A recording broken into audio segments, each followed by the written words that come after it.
Welcome back. We're going to finish up our discussion of the atomic bombings of Japanese cities, Hiroshima and Nagasaki. We talked about President Truman's options last time, the military option, which includes, of course, an invasion of Japan with presumably catastrophic casualties. And, of course, the military option has in it the participation of the Red Army attacking Japanese positions on the mainland of Asia and Manchuria and perhaps even in China. The diplomatic option we've ruled out because the Atlantic Charter says that we will not negotiate with the enemy nor make concessions to him, that we have to have unconditional surrender from the Nazis and the Japanese. So that's eliminated. Now, after I think it's July 22nd, 1945, the Trinity test is successful and Truman has the atomic bomb now. Now I want to back up just a bit and talk about something just briefly that you probably are not familiar with. Through the spring and summer of 1945, the United States Army Air Force, under the command of General Curtis LeMay, systematically burned up the cities of Japan. I think they counted 60-something cities. LeMay was told to leave 6 of these cities untouched, in pristine condition. The reason for this is obvious. They wanted a half a dozen cities upon which they could test the impact of an atomic weapon, should it prove to be a feasible weapon. So this raises difficult questions that have yet to be resolved. LeMay is literally burning up Japan and destroying one urban area after another. And of course the accompanying civilian casualties keep climbing and climbing and climbing. So now we have an atomic weapon, and the first of these is dropped on Hiroshima. I think it's August 8, 1945. Immediately thereafter, the Soviets declare war on Japan. And then immediately after that, a second atomic weapon is dropped, this time on Nagasaki. At this point, the Japanese declare their surrender. I think it's still being debated about what exactly provoked the Japanese to actually throw in the towel. Was it the first bombing of Hiroshima? It doesn't appear so. I've heard historians argue that it was not so much the atomic bombings of Japanese cities that provoked their surrender. It was, however, the Soviet declaration of war and the entry of the Red Army into the war, or into the Japanese war. So this remains again a controversial and difficult topic. You can get a fight started today by talking about this. Explanations for Hiroshima. Those arguments that have been put forward over the decades to explain the atomic attacks.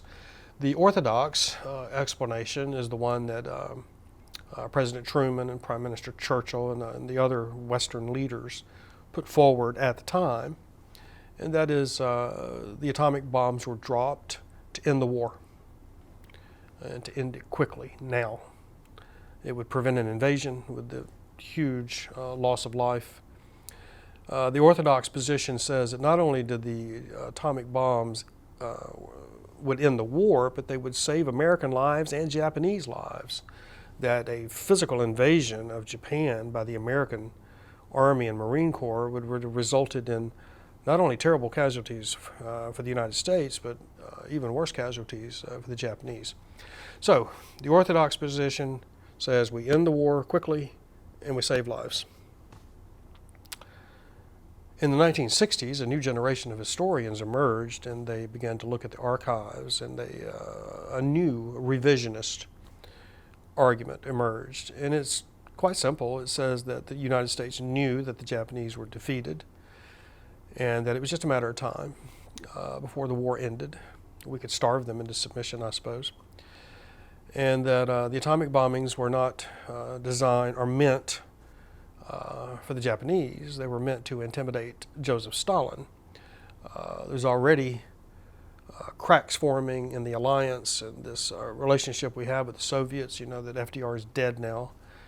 Hitler is dead. This strange marriage that we have with the Soviets, the reasons for it are disappearing. And the ideological conflict between the capitalist and the communist is reemerging, and that this atomic bomb presumably gives the United States an advantage. And we can demonstrate its effectiveness by dropping it on these Japanese cities. Joseph Stalin will take note of this and perhaps will moderate his behavior and his demands in Europe as a result of these atomic weapons that only the United States possesses. So this is the revisionist argument that you see emerging in the 1960s. There's another argument that is compelling. I call it the bureaucratic momentum argument. And it kind of goes like this. It's very simple, straightforward to understand. It says that here, starting with President Roosevelt and extending into 1945, we've spent billions of dollars designing and building this weapon and testing it. We've brought the brightest physicists in the world to the United States. And we've invested so much time and so much effort and so much energy into this Manhattan Project. And here in July 45, we see the Trinity test and it's successful. Are you telling me we're not going to use this weapon? After all this money, after all this effort, after all this brain power, after this incredible investment in this project, it works. And we're not going to use it?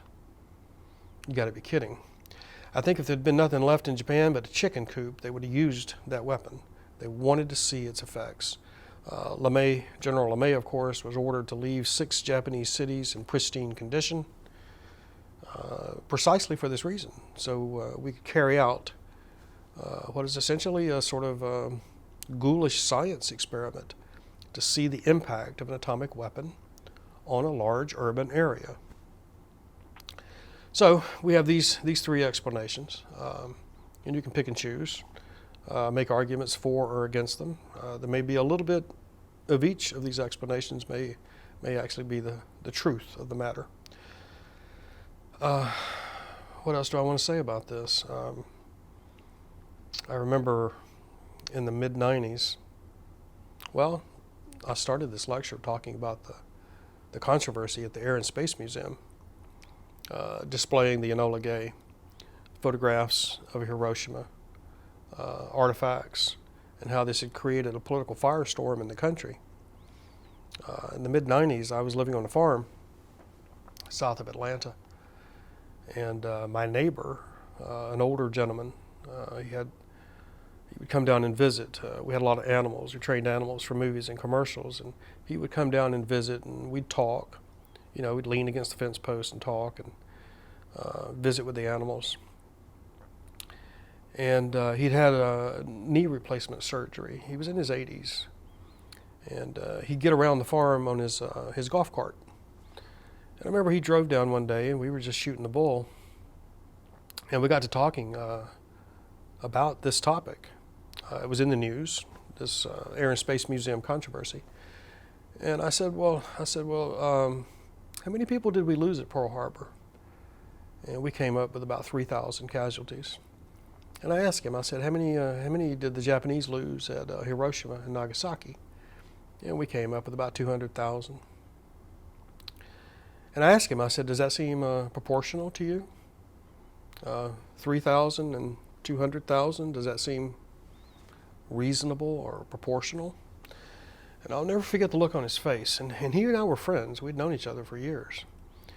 And his face got red. And he gave me a look I'll never forget. And I remember he slapped his hand down on that golf cart. And he said, if we'd had more atomic weapons, we should have used them. We should have annihilated the Japanese. Now, this older gentleman had fought in the Pacific Theater during the Second World War. And he had no sympathy at all for them.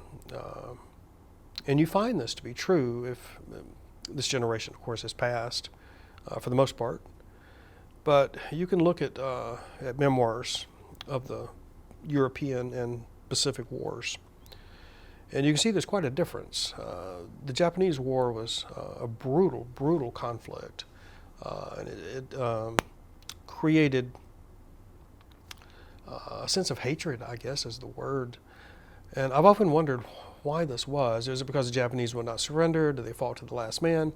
Other historians have made an argument that there's a racial difference between the Americans and the Japanese. We don't physically look alike. We don't share the same language, culture, religion, literature.